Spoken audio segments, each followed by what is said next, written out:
So welcome back. हम लोग एक चैप्टर पढ़ रहे हैं। चैप्टर का नाम क्या है बच्चों? इलेक्ट्रोस्टैटिक्स।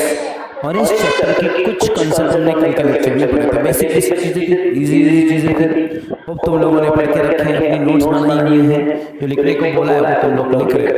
अगला टॉपिक जो हम पढ़ने जा रहे हैं, टॉपिक का नाम है एडिटिव नेचर ऑफ चार्ज। क्या टॉपिक का नाम बच्चों? Additive nature of charge. क्या चार्ज को हम लोग ऐड कर सकते हैं?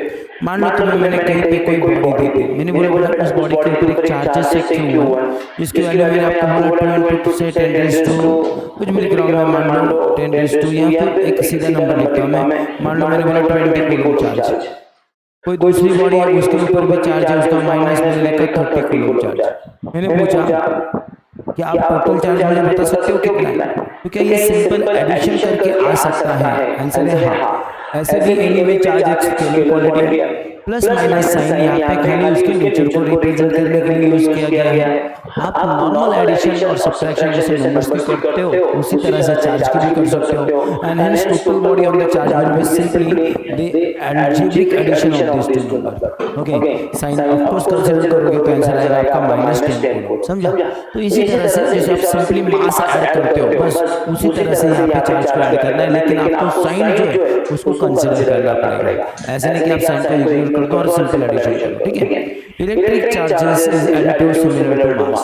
जैसे मास ऐड होता है, चार्जेस भी डायरेक्टली ऐड होते हैं। ठीक है? तो total electric charge on an object is equals to algebraic sum of all the electric charges distributed on different part of the object. किसी ऑब्जेक्ट के अलग अलग पार्ट में अलग अलग चार्ज स्टोर है। यहाँ पे मान लो चार्ज Q1 है, यहाँ पे कहीं पे तो Q2 है, यहाँ पे कहीं पे तो Q3 है, करते करते करते यहाँ पे कहीं पे तो Qn है। मान लो बॉडी में अलग अलग चार्जेस स्टोर है। अब मैंने बोला बॉडी के ऊपर टोटल चार्ज कितना है, तो आप सिंपली बोलोगे इसमें चार्ज Q1 है, प्लस Q2 है, प्लस Q3 है, प्लस Q4 है, प्लस Q5 है, प्लस प्लस प्लस Q है, यानी कि सम ऑफ ऑल चार्जेस। याद रखोगे। सिंपली इसको आप चाहे तो इस तरह से भी लिख सकते हो, I from 1 to n total charge on the body. ठीक है? ये कोई फार्मूला नहीं है, मैंने सिंपल वे लिखा है। While taking the algebraic sum, the sign positive or negative of the electric charge must be taken into account. Sign को आप इग्नोर नहीं कर सकते, आपको साइन को कंसीडर करना ही करना है। याद रखोगे पक्का? चलो, thus if two bodies have equal and opposite charges, the net charge on the system of the bodies will be 0. मान लो कोई बॉडी है, इसके ऊपर पॉजिटिव चार्ज और नेगेटिव चार्ज दोनों है, लेकिन दोनों सेम अमाउंट में है, मतलब the magnitude is equal same. For example I से 30 coulomb positive and again I have 30 coulomb negative charge. What will be the total charge on the body? The body will have net charge 0। Total charge body का कितना हो जाएगा? 0। समझ में आ रहा है? Okay, this is similar to the case of atom when the nucleus is positively charge and the charge equal charge is equal to the negative charge. तो एटम के बारे में हम जानते हैं, हमने कल भी एग्जांपल देखा। एटम को हम लोग क्या कहते हैं बच्चों? Atom is electrically neutral. अब न्यूट्रल है मतलब उसके ऊपर टोटल चार्ज कितना है? 0। टोटल चार्ज 0 इसलिए है क्योंकि उसके न्यूक्लियस के अंदर जो प्रोटॉन और न्यूट्रॉन है, न्यूट्रॉन तो इन्हीं में चार्ज नहीं होता, लेकिन जो प्रोटॉन है उनकी जितनी संख्या है उतनी ही इलेक्ट्रॉन की संख्या बाहर होती है। इत्तेफाक से एक प्रोटॉन के ऊपर जो चार्ज है वो एग्जैक्टली इलेक्ट्रॉन के ऊपर जितना चार्ज है उतना ही उसका वैल्यू है। ओके, यूजुअली हम उसको E+ इस सिंबल से रिप्रेजेंट करते हैं। इलेक्ट्रॉन के ऊपर जो चार्ज है उसको किस सिंबल से रिप्रेजेंट करते हैं? E-। तो जितने प्रोटॉन उतने ही इलेक्ट्रॉन, तो टोटल चार्ज आपका कितना हो जाएगा बच्चों? If there numbers are equal it will be 0। That's why we say atom is electrically neutral.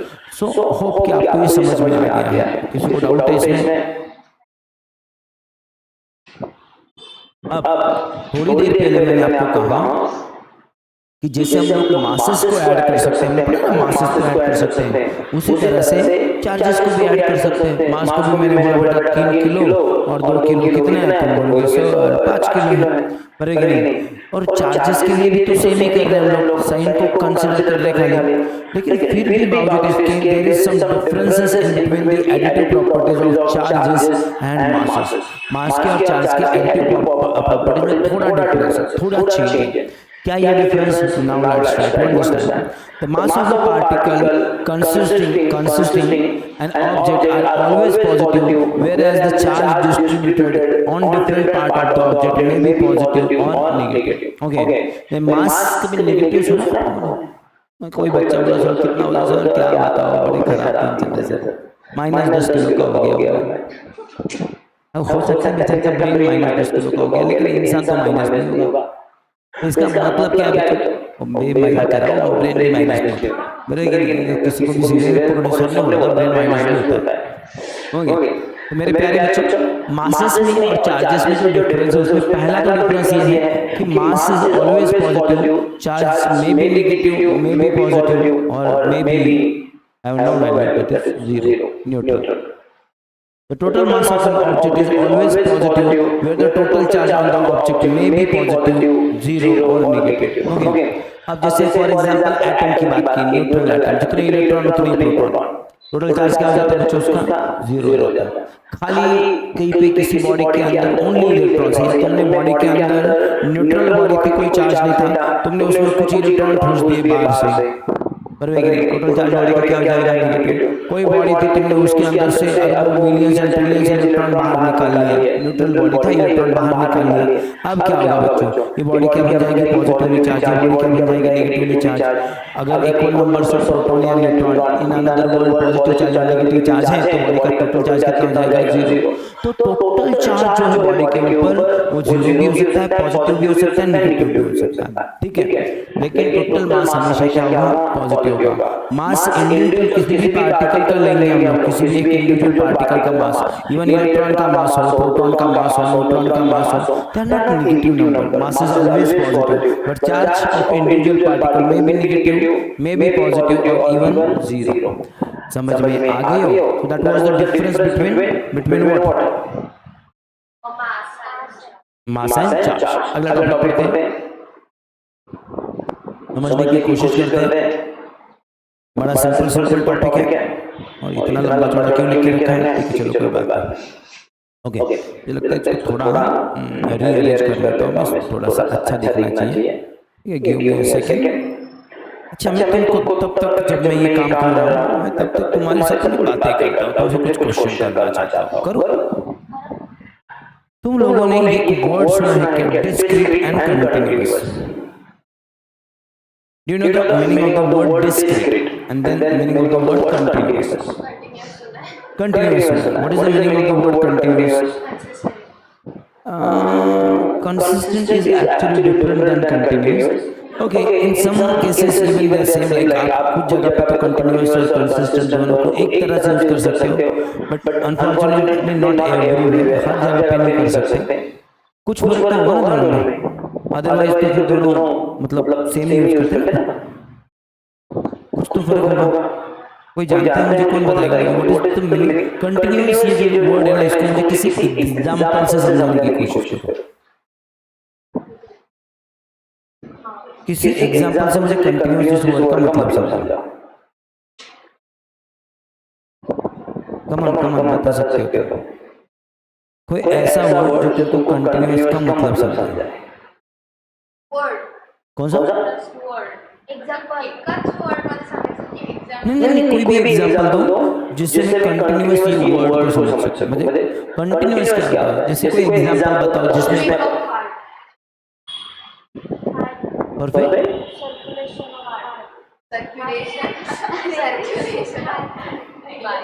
इतना बायोलॉजिकल एग्जांपल दो, थोड़े फिजिक्स वाले एग्जांपल दो ना जो मुझे समझ में अच्छे लगेंगे। रोटेशन नंबर में एग्जांपल दो, मान लो मतलब मैं तुमको एग्जांपल देने बोल रहा हूँ, तुम मुझको एग्जांपल पूछ रहे हो। नंबर के में कैसे, मतलब कैसे भी तुम नंबर में एग्जांपल बताओ मुझे, समझ नहीं आ रहा है नंबर में क्या एग्जांपल देना है।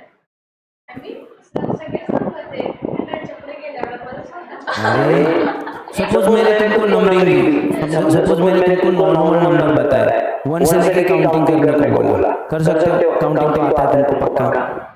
1 से लेके अगर तुम काउंटिंग करते हो 2 3 4 5, क्या लगता है इस नंबर काउंटिंग को पढ़ने क्या बोलना चाहिए, कंटीन्यूअस बोलना चाहिए कि डिस्क्रीट बोलना चाहिए?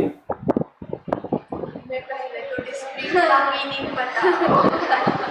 नाम से ही कोशिश करो समझने की क्या मतलब होगा डिस्क्रीट वर्ड का। जो कंटिन्यूअसली जो कंटिन्यूअसली उसको डिस्क्रीट बोले।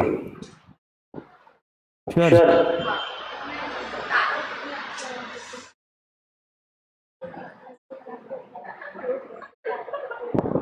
ये दो अलग अलग वर्ड हैं, एग्जैक्टली एक दूसरे के उल्टे हैं, तो मैं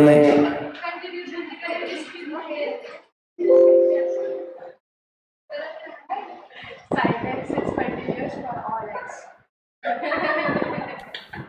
तुम जो बता रहे हो ना ये इसका फेंको मीनिंग है, मतलब तुम अपने मन से कुछ भी फेंक रहे हो। तो let me give an example. Suppose मैंने अपने घर पे एक पार्टी रखी, अब मैंने कहा कि बेटा उस पार्टी को मैंने कुछ लोगों को इनवाइट किया है। The numbers of people I invited for the party is 3.9. Is it possible? The numbers of people invited in the party is 4.2. The numbers of people invited in the party is did. इंसान माणसाला बोलवलं त्याला आपण दीड count नाही करत। समझ में आ रहा है क्या बोल रहा हूँ? इन अनदर वर्ड आप जिस भी पार्टी की बात कर रहे हो यहाँ पे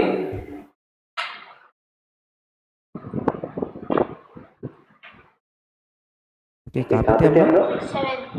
7 नंबर पे।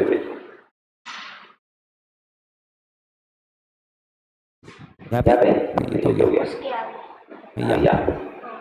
ओके, तो मैंने आपको कहा कि किसी पार्टी को हम लोगों ने बुलाया किसी लोग, तो उनकी संख्या कभी पॉइंट में नहीं आई, उनकी जो संख्या होगी वो एक सर्टेन नंबर के मल्टीपल है।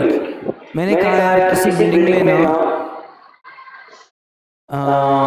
एक लिफ्ट बैठानी है, बराबर है कि नहीं? अब मैंने कहा कि इस बिल्डिंग में लिफ्ट बैठेगी तो लिफ्ट कहाँ पे रुकेगी? तो आपका आंसर आएगा सर लिफ्ट मान लीजिए फर्स्ट फ्लोर पे रुकेगी या सेकंड पे या थर्ड पे या फोर्थ पे या फिफ्थ पे या फिर सिक्स्थ पे। सो समझ में आ रहा है? तो यहाँ पे एक सर्टेन नंबर है, उसके मल्टीपल ही नंबर आ रहे हैं। एक सर्टेन नंबर मैंने आपको बताया, बस उसके मल्टीपल आ रहे हैं। मैंने आपको बोला पार्टी में कितने लोग, एक सर्टेन नंबर।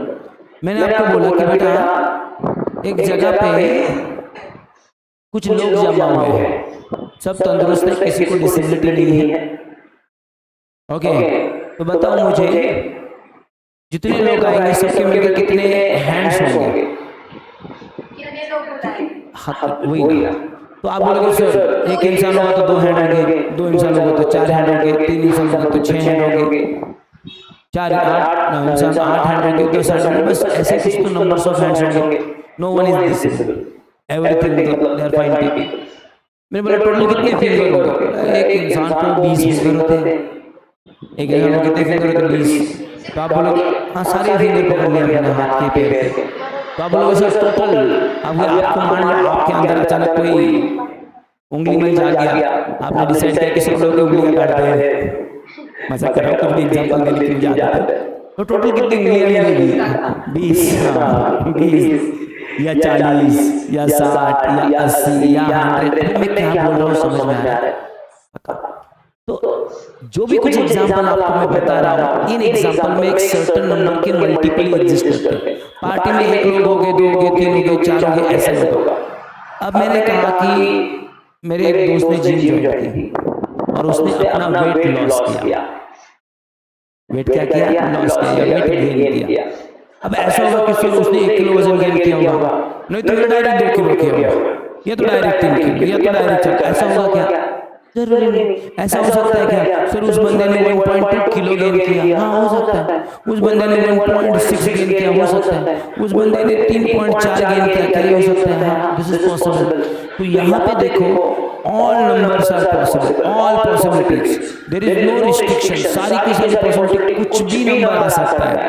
ऐसी जो नंबर डिस्ट्रीब्यूशन किसी भी चीज में आ सकती है ना, इस नंबर सिस्टम को या इस चीज को अपन बोलते हैं कंटिन्यूअस डिस्ट्रीब्यूशन। क्या बोलते हैं बच्चों इसको? कंटिन्यूअस। और जब एक सर्टेन नंबर जो भी कुछ हो 1 2 3 4 व्हाटएवर मे बी, या फिर 20 40 60 80, एक सर्टेन नंबर के सिर्फ मल्टीपल ही आ सकते हैं। इसको बोलते हैं डिस्क्रीट डिस्ट्रीब्यूशन या क्वांटिनाइज डिस्ट्रीब्यूशन। क्या बोलते हैं इसको बच्चों? डिस्क्रीट या फिर क्वांटिनाइज।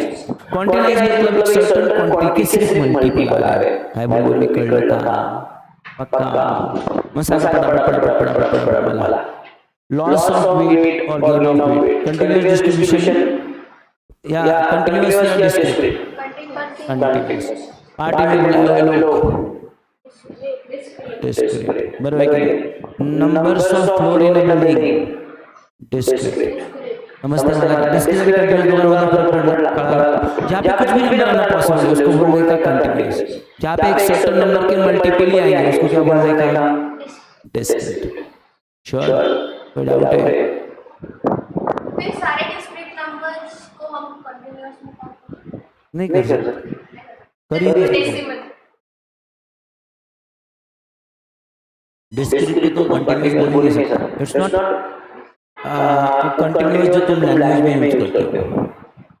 तुम्हारे हिसाब से मैंने बोला चला कंटीन्यूअस एक दोनों बना, तुम्हारा 1 2 3 4 5 6 तुम्हारे दृष्टिकोण से कंटीन्यूअस है, लेकिन मैथ्स उसको डिस्क्रीट कहता है।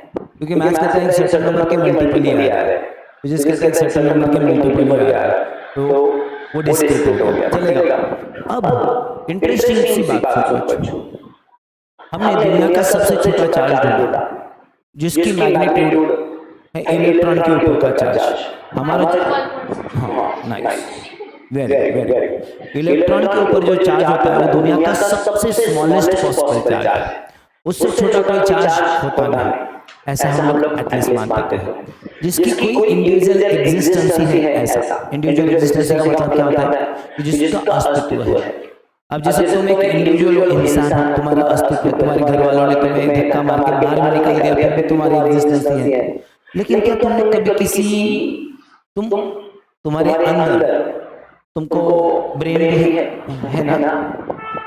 कंफर्म करने है ना? अब तुमको ब्रेन भी है, लेकिन तुमने देखा रास्ते में कोई ब्रेन चल रहा है, अकेला ब्रेन चल रहा है, इंसान की बॉडी नहीं खाली रह रही है। Is it possible? किसी का खाली हाथ चल रहा है रास्ते पे, ऐसा पॉसिबल? सो आपके ब्रेन का अपने आप का कोई अस्तित्व नहीं है आपके सिवा। That is called individual existence. So एक ऐसा पार्टिकल जिसके ऊपर चार्ज है, जिसका अस्तित्व है, एग्जिस्टेंस है, इंडिविजुअल एग्जिस्टेंस है, that is electron. Electron has its individual existence. अकेला इलेक्ट्रॉन तुमको मिल सकता है और उसमें दुनिया का सबसे छोटा चार्ज होता है and the value is 1.6 into 10⁻⁹ coulomb. Minus बोल सकते हो आप चाहे तो माइनस 1.6 into 10⁻⁹ क्या हो गया बेटा? क्या बोला मैंने, समझा क्या? ओ मेरे प्यारे बच्चों, समझ में आ रहा है क्या? तो electron has the minimum possible charge in the world and electron has an individual existence. अब अनफॉर्चुनेटली तुम इलेक्ट्रॉन को तोड़ नहीं सकते। ओ मेरे बच्चों ध्यान दो ना, इलेक्ट्रॉन को तोड़ सकते हो क्या? नहीं। तो जब तुम किसी बॉडी को चार्ज करते हो तो तुम क्या बोलोगे? सर मैंने बॉडी को 1 इलेक्ट्रॉन दिया, 1 इलेक्ट्रॉन दिया तो बॉडी के ऊपर इतना चार्ज होगा। तुम बोल सकते नहीं, मैंने बॉडी को 2 इलेक्ट्रॉन दिए तो चार्ज कितना होगा? 2 इलेक्ट्रॉन के चार्ज इतना। तुमने बॉडी को 3 इलेक्ट्रॉन दिए तो चार्ज कितना होगा? 3 इलेक्ट्रॉन इतना। तुमने बॉडी को 4 इलेक्ट्रॉन दिए तो टोटल चार्ज कितना होगा? बच्चों 4 इलेक्ट्रॉन इतना। ऐसे ही तुमने बॉडी को n इलेक्ट्रॉन दिए तो टोटल चार्ज कितना होगा? n into इलेक्ट्रॉन इतना। तो इसका मतलब यह है कि किसी बॉडी के ऊपर अगर चार्ज है तो होगा 1.6 into 10⁻⁹ कूलम। नहीं तो इसके डबल यानी कि 3.2 into 10⁻⁹ कूलम। नहीं तो इसके ट्रिपल यानी कि 4.8 into 10⁻⁹ कूलम। अबे क्या बोल रहा हूँ, समझ में आ रहा है? बॉडी के ऊपर जिस चार्ज के बाद बस इतना ही चार्ज आ सकता है, बीच का कोई नंबर आ ही नहीं सकता। किसी को लगा सर मेरे पास एक बॉडी है उसके ऊपर 2.0 into 10⁻⁹ कूलम चार्ज है, इसको लात मारनी पड़ेगी जाके, क्योंकि ये नंबर आ ही नहीं सकता। समझ में आ रहा है? इंसान ये बोल रहा है इंडायरेक्टली कि माझ्या पाटीला 100 लोग खाली होते, एक माणूस पूर्ण होता, दूसरा पंक्चर चालू होता। ऐसा हो सकता है? तो बेटा बॉडी के अंदर 1 इलेक्ट्रॉन आएगा तो 1 ई इतना चार्ज देगा, 2 आएंगे तो 2 into ई इतना चार्ज देंगे, 3 इलेक्ट्रॉन आएंगे तो 3 into ई इतना चार्ज देंगे। समझ में आ रहा है क्या बोल रहा हूँ? या फिर ये ना है, यानी ऑफ कोर्स इंटीजर, तो उसकी टोटल चार्ज होगा आपका q into n into e, यानी कि total charge on the body is numbers of electron into charge on a single electron. समझ में आ रहा है? ओके, ऐसा कह सकते हैं, तो भी चार्ज यस परफेक्ट.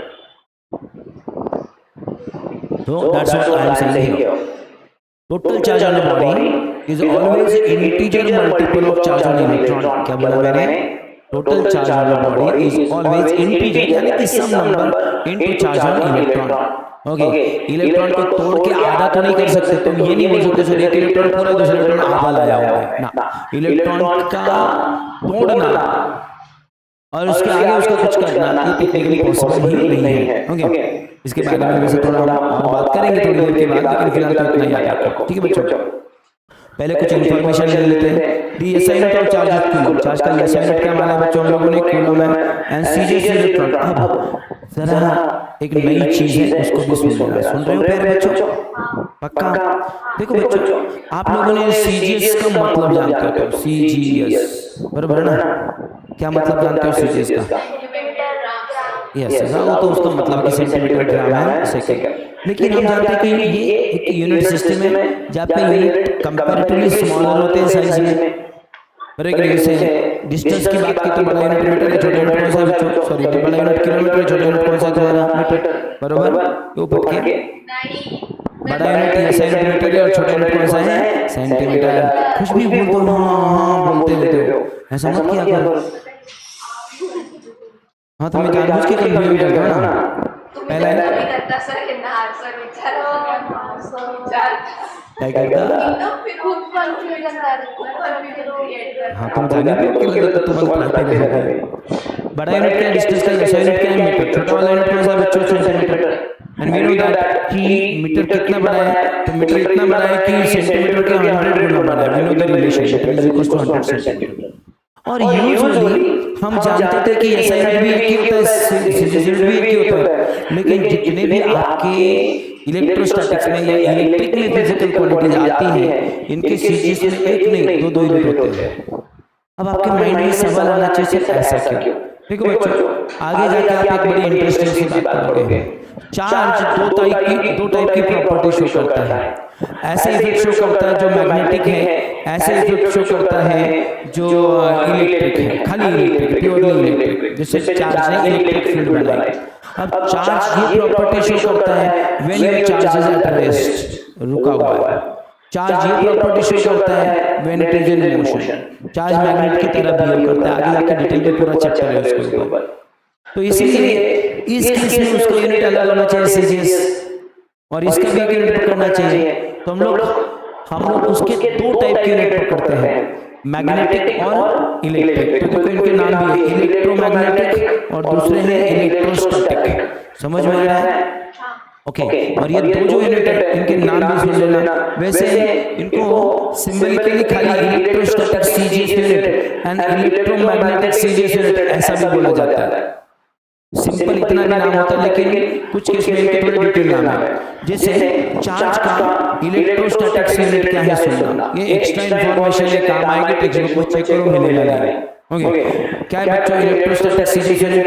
वो है स्टैटिक कूलम. इलेक्ट्रोस्टैटिक यूनिट क्या है उसका? Static coulomb. और इलेक्ट्रोमैग्नेटिक है एब्सोल्यूट कूलम. एबी का मतलब होता है एब्सोल्यूट. ओके, याद रखोगे क्या? पक्का? नाम बताओ क्या है इनके? इलेक्ट्रोस्टैटिक है, इलेक्ट्रोमैग्नेटिक. इलेक्ट्रोस्टैटिक का नाम क्या है बच्चों? Static coulomb. छोटा यूनिट नाम क्या है उसका? Static coulomb. और इलेक्ट्रोमैग्नेटिक का नाम क्या है बच्चों? Absolute coulomb. Static coulomb and absolute coulomb. Static coulomb and absolute coulomb. इसको शॉर्टकट में ईएसयू और ईएमयू ऐसा भी कहा जाता है. ईएसयू यानी कि इलेक्ट्रोस्टैटिक, ईएमयू यानी कि इलेक्ट्रोमैग्नेटिक. तो समझ में आ रहा है सबको? पक्का? ओके. तो तुम्हें कभी कभी हो सकता है कि स्टैटिक कूलम ये लिखने के बजाय ईएसयू ऐसा लिखा हुआ दिखे और एब्सोल्यूट कूलम के बजाय ईएमयू ऐसा लिखा दिखे. तो इनके मतलब सेम है, इलेक्ट्रोस्टैटिक यूनिट, इलेक्ट्रोमैग्नेटिक यूनिट. अब ये समझने की कोशिश करो, ये इनके जनरल नाम है. ये कौन से नाम है इनके जनरल? तुमने कभी अगर मैंने ऐसा लिखा हुआ देखा होगा, जैसे मैंने तुमको बोली जी की वैल्यू क्या है? जी की वैल्यू आती है 6.67 × 10⁻⁻ कितना है बच्चों? जी का वैल्यू क्या है? कितना? 11. बराबर है ना? इसका एक वैल्यू ये भी है 6.67 × 10⁻⁸. जानते हो? अब ये जो ये उसका बड़ा यूनिट है, उसका छोटा यूनिट है. तो वो बड़ा यूनिट भी तुम लोग लिख सकते हो, पूरा नाम लिख सकते हो, न्यूटन मीटर स्क्वायर पर किलोग्राम स्क्वायर। कुछ बुक में यहाँ पे आपको लिखा हुआ दिखेगा ये SI यूनिट, और यहाँ पे लिखा दिखेगा CGS यूनिट, समझा? तो या तो आप यूनिट का पूरा नाम लिखो, पर वही करिए उसका जनरल नाम लिखो। जैसे आप सारे बच्चों का एक जनरल नाम है, जानते हो, यूर स्टूडेंट्स, तो मैं सबको बोल सकता हूँ सारे बच्चों, सारे स्टूडेंट बोलता रहता हूँ, लेकिन मुझे किसी पर्टिकुलर इंसान को बोलने का है, मैंने बोला साइली, तो जो मैं बता रहा हूँ वो सिर्फ साइली जी के लिए है, बाकी और किसी के लिए नहीं। समझ में आ रहा है मैं क्या बोल रहा हूँ? तो उसी तरह से ये जो नाम मैंने आपको बताया है, कौन सा नाम, स्टैटिक कूलम, स्टैटिक कूलम की जगह पे कोई बच्चा ESU भी लिख सकता है, एब्सोल्यूट कूलम की बजाय EMU भी लिख सकता है, लेकिन ESU और EMU इनके जनरल नाम है, ये हर जगह पे आ सकते हैं, ये वोल्ट के साथ भी हो सकता है, मतलब ये चार्ज के लिए भी हो सकता है, पोटेंशियल के लिए भी हो सकता है, जितनी भी इलेक्ट्रिकल क्वांटिटी मिलेगी सबके लिए हो सकता है। ओके, अब तुमने इनके नाम तो जान लिए, लेकिन इनकी वैल्यू जानना बड़ा इंटरेस्टिंग है। 1 coulomb is 3 × 10⁹ static coulomb, 1 coulomb is 3 × 10⁹ static coulomb. Okay, यानी कि इतना स्टैटिक कूलम जब होगा तब 1 कूलम बन जाएगा। तो आपको पता चलना चाहिए कॉमन सेंस से कि कूलम स्टैटिक कूलम से काफी बड़ा है। जैसे 1 मीटर की वैल्यू कितनी थी बच्चों, 100 सेंटीमीटर, मतलब सेंटीमीटर छोटा यूनिट है प्यारे बेटा, ध्यान दो, सेंटीमीटर क्या है तुम्हारा छोटा यूनिट है, उसके 100 गुना बड़ा मीटर है। सेंटीमीटर से बड़ा है ना मीटर, कितना बड़ा है, 100 टाइम बड़ा है। लेकिन ये कितना बड़ा है बच्चों, 3 × 10⁹, ये बहुत बड़ा नंबर है। 3 के सामने 9 जीरो लिखो, फिर पता चलेगा कितना बड़ा है, पता भी नहीं पाएंगे तुम इसमें बच्चे, इतना बड़ा यूनिट है, याद रखोगे। तो 1 coulomb is very bigger than static coulomb, और इनमें से इलेक्ट्रोस्टैटिक यूनिट, याद रखोगे। इंटरेस्टिंग थिंग, और इसके ऊपर क्वेश्चन आया है एग्जाम में, इसलिए गौर से देखना। यहाँ पे दिख रही है तुमको 1 coulomb is 1/10 absolute coulomb. Absolute coulomb को 10 से डिवाइड करेंगे तो वैल्यू बढ़ेगी कि घटेगी? अरे कुछ पूछ रहा हूँ तुमसे, एब्सोल्यूट कूलम लिख रहे हैं तुमको, एब्सोल्यूट कूलम की कुछ तो वैल्यू है, एब्सोल्यूट कूलम जो है उसकी कुछ तो वैल्यू है, उसको 10 से डिवाइड करेंगे तो ये टोटल वैल्यू बढ़ेगी कि घटेगी? किसी भी नंबर को 10 से डिवाइड करने से वैल्यू बढ़ती है क्या? किसी भी नंबर को 10 से डिवाइड करेंगे तो वैल्यू बढ़ेगी कि घटेगी? सपोज तुमको मैंने नंबर दिया 50, तुमने उसको 10 से डिवाइड कर दिया, आंसर कितना आया? अब मुझे बता मेरे नंबर में बच्चों, ये नंबर बड़ा कि ये नंबर बड़ा? ये नंबर बड़ा, ये छोटा है। तो देखो एब्सोल्यूट कूलम को 10 से डिवाइड करने के बाद कूलम आता है। This is technically your CGS unit. हमारे अब तक के सोच के हिसाब से ये छोटा है, लेकिन एक्चुअल में देखा जाए तो ये यूनिट बड़ा है। एब्सोल्यूट कूलम ये साइज में कूलम से बहुत बड़ा है। कितना बड़ा है? 10 इधर लेके आओ, आपको मिलेगा absolute coulomb is equal to 10 coulomb. 10 coulomb को एक एब्सोल्यूट कूलम बोलते हैं, समझा? यानी कि एब्सोल्यूट कूलम कूलम से बड़ा यूनिट है, याद रखोगे। तो एक बार क्वेश्चन आया था, आई डोंट नो कौन सी एग्जाम, लेकिन अच्छी खासी एग्जाम में आया था। उन्होंने क्वेश्चन पूछा था कि which of the following physical quantity have its CGS unit greater than its CGS unit greater than its SI unit? कौन सा फिजिकल क्वांटिटी का CGS unit उसके SI unit से भी बड़ा है? तो उसमें ऑप्शन देते उन्होंने मास, मास का छोटा यूनिट कौन सा, ग्राम, बड़ा यूनिट कौन सा, किलोग्राम। कौन बड़ा है, किलोग्राम की ग्राम? किलोग्राम बड़ा। फिर और एक एग्जांपल दिया था उन्होंने टाइम, टाइम का छोटा यूनिट सेकंड, बड़ा यूनिट भी सेकंड, दोनों सेम। टाइम का ऐसा यूनिट क्या है, सेकंड है, सीजीएस क्या है वो भी सेकंड है। फिर चलो और एक एग्जांपल कुछ तो देके रखा था, अभी मुझे याद नहीं एग्जैक्टली पूरा क्वेश्चन, लेकिन चलो थोड़ी देर के लिए मान लो होश लिया मैंने। बड़ा यूनिट कौन, न्यूटन, छोटा यूनिट कौन बच्चा, डायन। हाँ डायन, और हमें पता है 1 न्यूटन 1 लाख डायन के बराबर है, यानी कि 1 न्यूटन होता है 10⁵ डायन। डायन नहीं डायन, तुमको 1 न्यूटन को ऐसे बोलते हो, तुम्हें शर्म नहीं आती? 1 न्यूटन को तुम 1 लाख डायन के बराबर कहते हो? मैंने कहा नहीं, आपके मन की बात की मैंने, तो मैं मन की बात करता हूँ, समझा? वो मेरे प्यारे बच्चों समझ में आ रहा है? खड़ा नहीं है।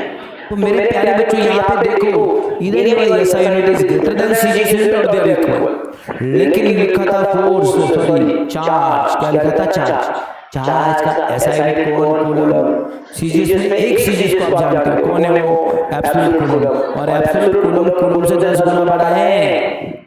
तो चार्ज का स्पेसिफिकली इलेक्ट्रोमैग्नेटिक यूनिट जो है एब्सोल्यूट कूलम, वो उसके ऐसा यूनिट से बड़ा है, ये बड़ा भाई है, याद रखो। तो अब मुझे बताओगे एकदम अच्छे बच्चों की तरह, आ रहा है आंसर तुमको? चार्ज के कितने यूनिट बताए मैंने तुमको? 3 नाम बताओ। Coulomb, static coulomb, absolute coulomb. Coulomb और स्टैटिक कूलम के बीच का रिलेशन 3 × 10⁹ स्टैटिक कूलम। कूलम और एब्सोल्यूट कूलम के बीच का रिलेशन 1/2 एब्सोल्यूट कूलम। याद रख लोगे, गड़बड़ तो नहीं करोगे। ये कौन सा यूनिट है बच्चों? Electrostatic unit. ये कौन सा यूनिट है बच्चों? Electromagnetic unit. सो बहुत सारे बुक में इनकी जगह पे ELC और ELU लिखा हुआ दिखेगा, कंफ्यूज होने का नहीं। वेरी गुड, क्वेश्चन है तुम्हें। अब आगे है चार्ज का डायमेंशन। देखो बच्चों, इस चैप्टर में यहाँ पे हम लोग इसके ऊपर ज्यादा चर्चा नहीं करते, लेकिन अगले चैप्टर में मैं आपको बड़े शिद्दत से समझाऊंगा कि करंट का डेफिनेशन होता है charge divided by time. Okay, थोड़ा बेसिकली इसके पहले 2 बार बता चुका हूँ, अभी यहाँ पे ज्यादा टाइम नहीं खर्चा करते लोग। लेकिन what is current? Current is the flow of charge, बराबर है? सो चार्ज डिवाइडेड बाय टाइम। सो मैंने पूछा व्हाट इज चार्ज, आप बोलोगे sir current into time. Okay, अब इस फॉर्मूले में कहीं पे मास नजर आ रहा है क्या तुमको? सर जी ना, मास की पावर कितनी? 0। इसमें कहीं पे लेंथ नजर आ रहा है क्या? ना, लेंथ की पावर 0। इसमें टाइम नजर आ रहा है क्या? हाँ, टाइम की power 1। Can you see? T⁻1। Okay, यहाँ पे करंट नजर आ रहा है क्या? I। करंट को हम लोग डायमेंशन में A सिंबल से रिप्रेजेंट करते हैं। A stand for ampere. Dimension length को क्या सिंबल लिखते हैं अपन? मास को क्या कहते हैं? M। टाइम को क्या कहते हैं? T। करंट को क्या सिंबल से लिखते हैं? A। किस सिंबल से? A। आता तुम्ही करंटला A म्हणलं म्हणजे करंट येत नाही, पण तरी सुद्धा तुम्हाला त्याला सिंबल द्यायचं काय? A। कळालं? ये समझा तुमको? Charge is a scalar quantity. Charge एक प्रॉपर्टी है, एबिलिटी है, क्षमता है अपने इन्फ्लुएंस करने की, अपनी करने की क्षमता है, इन्फ्लुएंस करने की। तो चार्ज जो है बच्चों प्रॉपर्टी है, नेचर है किसी मटेरियल के लिए, इसको कोई डायरेक्शन नहीं होता। अब आपकी प्रॉपर्टी का डायरेक्शन होता है क्या? मान लो कोई बच्चा मतलब उसको खाना बड़ा पसंद है, क्या बेटा? चार्ज को डायरेक्शन नहीं होता। देखो मैंने क्या बोला, चार्ज एक प्रॉपर्टी। चार्ज की डेफिनेशन याद करो, what is charge? It's a property, it's ability to create, to make your influence. अब मुझको बताओ, मान लो मैंने तुमको एक कल एग्जांपल दिया कि अमिताभ बच्चन एक जबरदस्त इंसान है, अपनी इन्फ्लुएंस करने की उनकी क्षमता बड़ी अच्छी है। या आप शाहरुख खान की एग्जांपल बात कर लो, क्या बंदा है, बराबर है? इन द एज ऑफ 60 उनकी मूवीज देखो कैसे आती है। सोच, आपके पेरेंट्स से कम 10-15 साल बड़े होंगे। समझ में आ रहा है? Look his personality. Shahrukh Khan की बात कर, आपके पेरेंट्स से बोला, आपसे नहीं, अब फिर भी आपको इन्फ्लुएंस करने की एबिलिटी, उस पर्सनालिटी। मैं एग्जांपल बता रहा हूँ। अब ऐसा होता है कि शाहरुख खान कभी बोलता है, देखो भैया जब भी आपको मुझे बुलाना है किसी भी प्रोग्राम में, और आपका इच्छा है कि मैं आपके लोगों को इन्फ्लुएंस करूँ, तो मेरे को सिर्फ नॉर्थ डायरेक्शन में मूव करने के बाद ही इन्फ्लुएंस करने आते हैं। साउथ को मेरा इन्फ्लुएंस जरूर होता है, वेस्ट को तो लोग मेरे को लातों से मारते हैं, और इसको तो टमाटर फेंकते हैं। ऐसा होता है। इन्फ्लुएंस करने की एबिलिटी होती है, तुम किधर भी जाओ सेम होती है। समझ में आया? तो इट्स ए स्केलर क्वांटिटी। कौन सी क्वांटिटी बच्चों? सॉरी, क्या सब कुछ समझा है? या ना? पक्का? अब हम क्वांटिनाइजेशन को समझने के काम करते हैं। अब तक हमने जो समझा था उससे हमने सिर्फ चार्ज के बारे में जाना। ओके, बहुत सिंपल, मैं ऑलरेडी समझा चुका हूं। When physical quantity exist in discrete यानी कि packets rather than continuous amount, that physical quantity is said to be quantized. कोई भी फिजिकल क्वांटिटी जो एक नंबर के मल्टीपल में ही आती है, उसको हम लोग बोलते हैं कि ये फिजिकल क्वांटिटी क्या है बच्चों? क्वांटिनाइज है। क्या है फिजिकल क्वांटिटी? क्वांटिनाइज। अंडरस्टूड? जैसे मैंने तुमको थोड़ी देर पहले बोला कि पार्टी में आने वाले लोग हमेशा 1 2 3 4 5, तो ये जो नंबर है ये कौन सा नंबर क्या? Quantized. Any physical quantity which exist in certain multiple is known as quantized. Don't talk. The minimum value of charge is E equals to 1.6 × 10⁻19 coulomb. For electron it is negative, for proton it is positive. Same होते दोनों पे भी। And electron and it is determined by Millikan's oil drop method. This is called elementary charge. देखो बच्चों, elementary मतलब क्या? कि जो एक, अब इसे एलिमेंट्री का वैसे गूगल मीनिंग क्या निकलता है बताओ तो जरा, इसका लैंग्वेज में मीनिंग क्या निकलता है?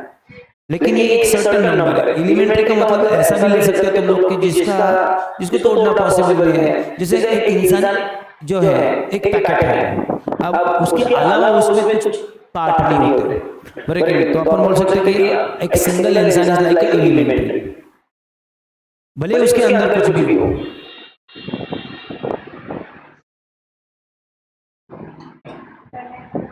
मिलीकंस ने एक मेथड बनाया था, ऑयल ड्रॉप मेथड। अनफॉर्चुनेटली अपने सिलेबस को हटा दिया, अदरवाइज देयर वाज मतलब ओल्ड सिलेबस में ही अपने सिलेबस में था मिलीकंस।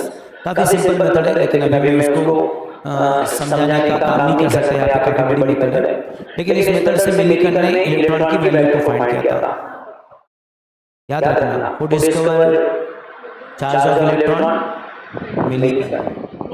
मिलीकन ने इलेक्ट्रॉन को डिस्कवर नहीं किया था, सिर्फ इलेक्ट्रॉन की चार्ज को डिस्कवर किया था।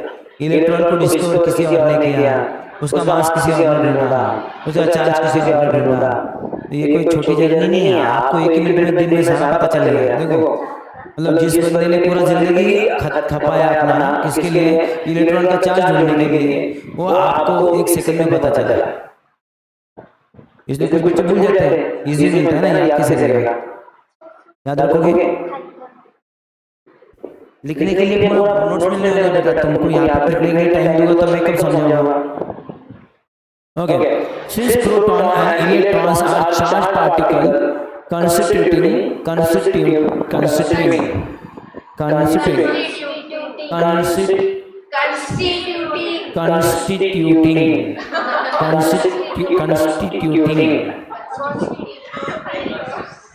ऊपर से रिकॉर्ड करके रखते हैं तुम लोग।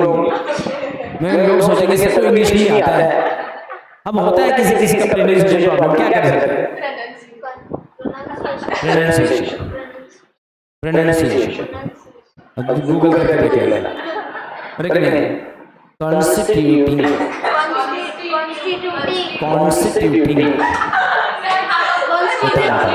हाँ बाबा, एक कैसा बोल रहा है? कॉन्स्टिट्यूशन नहीं है, कॉन्स्टिट्यूटिंग।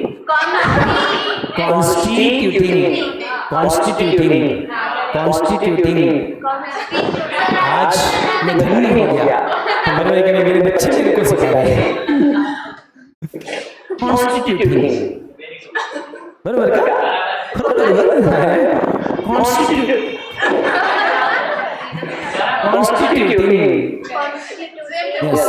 मेरे को आता ही नहीं, बहुत कोशिश कर चुका हूँ। I tried it several times. Of course, you are not the first student who is teaching me how to pronounce this proper word, how to pronounce this properly. But unfortunately, after several tries, I didn't succeed. Sorry. So, our charged particle, electron and proton, are charged particle constituting matter. The charge on the object must be integral multiple of positive or negative charge. तो total charge जो होता है हमेशा electron का जो charge है उसके multiple में आता है। क्योंकि मैंने थोड़ी देर पहले एक्सप्लेन किया आपको कि एक इलेक्ट्रॉन आएगा, दो इलेक्ट्रॉन आएंगे, तीन आएंगे, तो टोटल चार्ज बॉडी का कितना होगा? सपोज ये लोग आए, n इलेक्ट्रॉन आए, यानी मतलब 10, 15, 20, 25 इलेक्ट्रॉन पार्टिकल, तो संख्या इंटीजर होगा। 50 इलेक्ट्रॉन आए, 100 इलेक्ट्रॉन आए, 1000 इलेक्ट्रॉन आए, समझ में आ रहा है? तो numbers of electron into charge on electron is total charge on the body. It may be positive or negative depend whether you are removing electron or you are adding electron. If you add electron, it will be negative. If you remove electron, it will be positive from neutral body. Okay. Thus, electric charge is continuous, and the charge on a charged body is always the integer multiple of electric charge, that is charge on an electron or proton, which is 1.602 into 10 raised to minus 19. You may simply take a number 1.6. Okay. तो हमेशा याद रखो body का charge होता है इसी number के multiple होता है। ये सारी चीजें एक्सप्लेन कर चुका हूं मैं, तो जस्ट रीडिंग इट, जस्ट एक रिकॉल कर रहा हूं। Quantization of charge is also called discrete nature of charge. Quantization को अपन क्या बोलते हैं बच्चों? डिस्क्रीट नेचर बोलते हैं। थोड़ी देर पहले बताया मैंने आपको, क्वांटिनाइजेशन और डिस्क्रीट नेचर एक ही चीज है। The discrete nature of electric charge is usually not observed in practice. It is because now this is something very interesting. इसको समझने के लिए समझो ये, इसको ध्यान दो 2 मिनट के लिए। सुन रहे बच्चे मेरे? देखो बच्चों, मैंने आपको बोला कि चार्ज का जो डिस्ट्रीब्यूशन है ये कैसा है, डिस्क्रीट। एक सर्टेन नंबर के मल्टीपल इलेक्ट्रॉन के ऊपर जो चार्ज है उसके मल्टीपल टोटल चार्ज बॉडी के ऊपर हमेशा ऐसा ही होता है। अब भले ही बॉडी के ऊपर जो चार्ज है वो एक सर्टेन नंबर के मल्टीपल है, और एक्चुअल में देखा जाए किसी भी बॉडी को, मान लो ये कोई रॉड है, मेटल का रॉड है, और इस रॉड के ऊपर तुमने चार्ज पार्टिकल डाल दिए, कई सारे इलेक्ट्रॉन, मान लो तुमने 25 इलेक्ट्रॉन इसको दे दिए, 10 इलेक्ट्रॉन दे दिए, तो ये 10 इलेक्ट्रॉन आइडियली देखा जाए तो कुछ इस तरह से डिस्ट्रीब्यूट होगी बच्चों कि आपको उनके बीच में जो डिस्टेंस है वो कैसे दिखेगा, सेम दिखेगा, आपको से कहीं ज्यादा है। समझ में आ रहा है मैं क्या बोल रहा हूँ? They will be uniformly distributed almost in a way कि दोनों के बीच का डिस्टेंस ऐसा हो कि सारे एक दूसरे पे कोई फोर्स ना लगाए, लक्ष्य देगा। अब अगर आप देखोगे तो आपको ध्यान में आएगा कि आप इनको अलग अलग से देख सकते हो, लेकिन क्या किसी बॉडी के ऊपर एक्चुअल में 10 इलेक्ट्रॉन हो सकते हैं? बॉडी के ऊपर जनरली तुम इलेक्ट्रॉन रिमूव करते हो, ऐड करते हो, तो उनकी संख्या डायरेक्ट मिलियंस एंड ट्रिलियंस में होती है। ये सारे इलेक्ट्रॉन्स अगर किसी रॉड को अगर आप देखोगे तो ये इतने क्राउडेड हो जाएंगे, इतने क्राउडेड हो जाएंगे, इतने क्राउडेड हो जाएंगे, इतने क्राउडेड हो जाएंगे कि एक सर्टेन समय के बाद आपको लगेगा कि ये कंटिन्यूअस डिस्ट्रीब्यूशन है एंड नॉट डिस्क्रीट। काय बोलने में पड़ेगा। जैसे फॉर एग्जांपल जस्ट इमेजिन करने के लिए बोल रहा हूँ, ओके, यूएस में या यूके में मेरे को पता नहीं कहीं पे तो एक लेक है, बहुत बड़ा लेक। क्या हुआ, ये लेक में समर के समय में मानसून सीजन या जो भी कौन सा सीजन उसमें पानी जमा हो जाता था। अब पानी जमा हो गया, अनफॉर्चुनेटली समर सीजन में बिकॉज ऑफ हीट बहुत सारा पानी इवेपोरेशन से उड़ जाता था, और इसलिए एंड में उनको पानी थोड़ा कम रहता था। तो उन्होंने ऐसे एक समय थोड़ा रिसर्च किया, पता करने की कोशिश की कि कितना पानी उड़ जा रहा है। तो दे केम टू नो कि लगभग 30% पानी खाली इवेपोरेशन से उड़ जा रहा है, टोटल पानी का। तो उन्होंने सोचा कि इसके लिए कुछ तो करते हैं, और उनके पास ज्यादा सोर्सेस नहीं थे, तो उन्होंने एक काम किया। उन्होंने क्या किया पता है? उन्होंने डिसाइड किया कि पूरा लेक कवर कर डालते हैं ऊपर से, करेगी नहीं, ना रहेगा बांस ना बजेगी बांसुरी। एक मिनट सर, कॉल क्यों कर रहे हैं?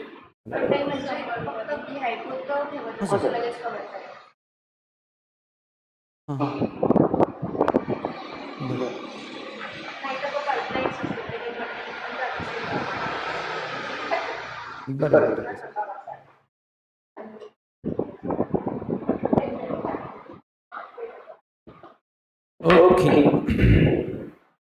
ठीक है, तो क्या कहा मैंने आपको कि उन्होंने डिसाइड किया पूरा लेक कवर करते हैं। नाउ लेक का एरिया कोई छोटा मोटा एरिया था नहीं, तो इसको कवर किया जाए।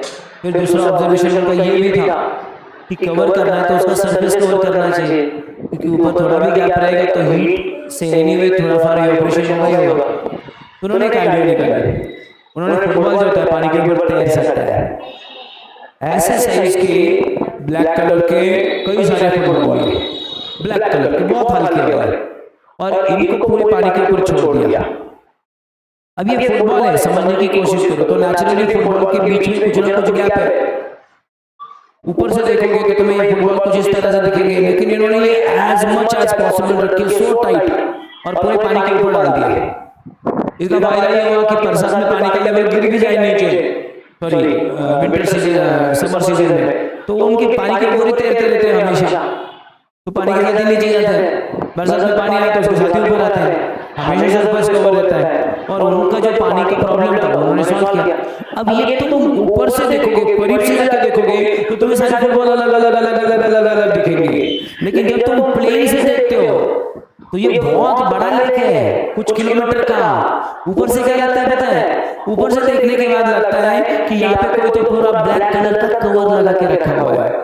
समझ में आ रहा है मैं क्या बोल रहा हूँ? तुमको ऊपर से देखने के बाद वो अलग अलग फुटबॉल नहीं दिख रहे, तुमको लग रहा है पूरा फ्लैट कवर है, कोई पेपर बिछा के रखा है। ऐसा क्यों हो रहा है?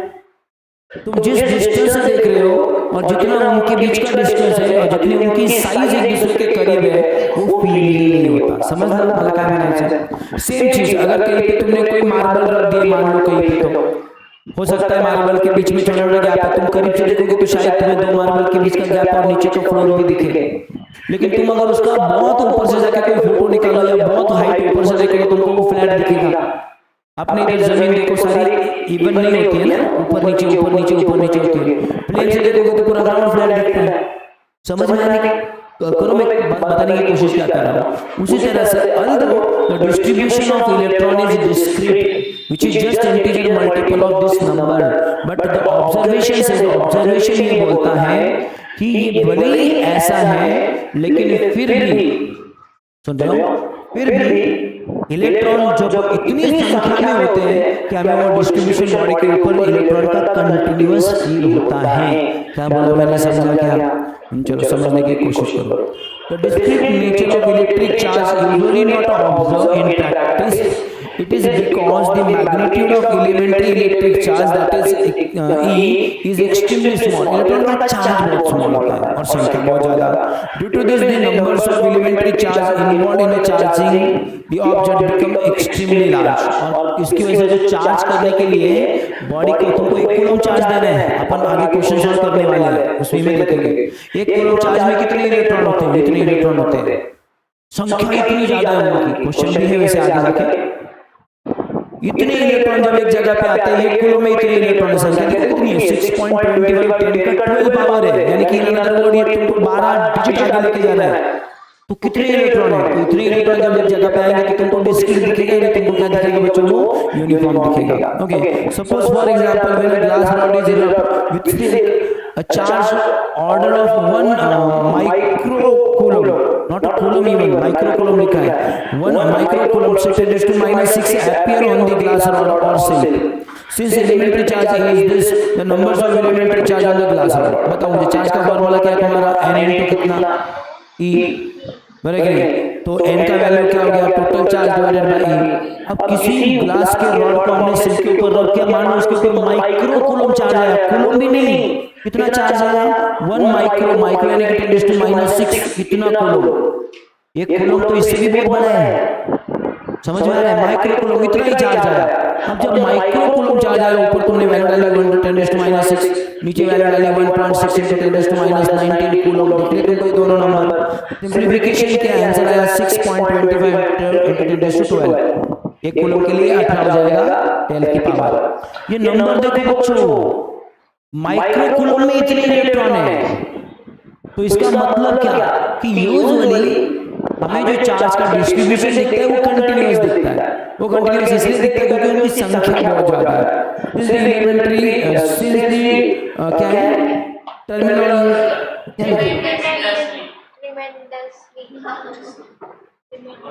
हाँ ठीक है, जाओ क्या बोलना है मला बोलायचं।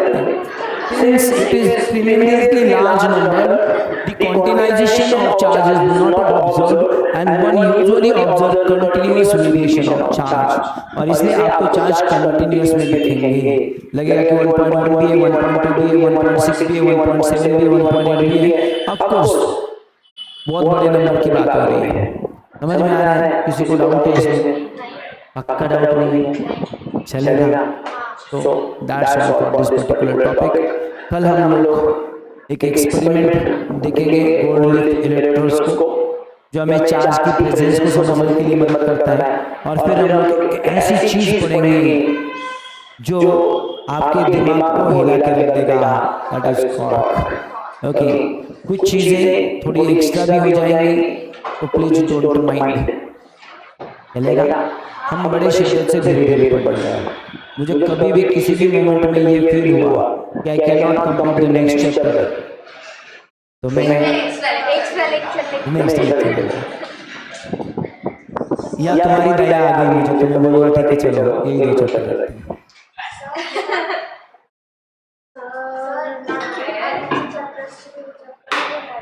बेटा आधे से चैप्टर से रिवीजन कैसे करेंगे?